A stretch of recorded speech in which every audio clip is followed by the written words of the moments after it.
Hello，今日輪到同大家分享嘅係面膜系列。我相信大家喺屋企都成日有敷面膜嘅喎。咁 Artistry 呢5款嘅面膜有啲咩咁特別同埋有咩好處呢？今日同大家分享嘅第一款就係呢款黑醋栗磨砂面膜。呢款面膜裏面主要嘅成分有芒果籽油啦、jojoba oil 同埋蔗糖粒，係適合任何皮膚適用，無論你係中性、乾性、油性定係混合性都可以使用。佢入邊富含花青素同維生素 C， 有效咁樣抗氧化、延緩衰老。頭先講到嘅 jojoba oil 同埋芒果籽油可以滋潤呵護肌膚、調理角質，令肌膚恢復彈性。佢用嘅係蔗糖粒，可以好溫和咁樣去除舊角質層，令皮膚細嫩幼滑。入邊嘅椰子油同埋甘油形成一個高效嘅保濕屏障，防止水分流失。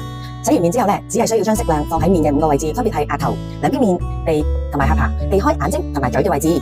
敷咗上去之後，大概7分鐘就可以用濕嘅手喺上面做一個溫柔嘅打圈嘅按摩，從而可以去角質層，係一個可以控制摩擦度嘅磨砂，建議你隔日使用。呢個面膜仲非常之環保添，佢唔係用沙粒或者用一啲小酒珠嚟到作一個磨砂，佢用嘅係蔗糖粒，所以當你洗完之後，糖粒會融化咗，唔會造成環境污染。佢仲帶有一個黑加侖嘅香氣，洗完之後呢，滑溜溜，仲好舒服添。我成日都用佢㗎。今日同大家分享完第一款嘅磨砂，聽日再同你分享其他款式嘅磨砂。拜拜。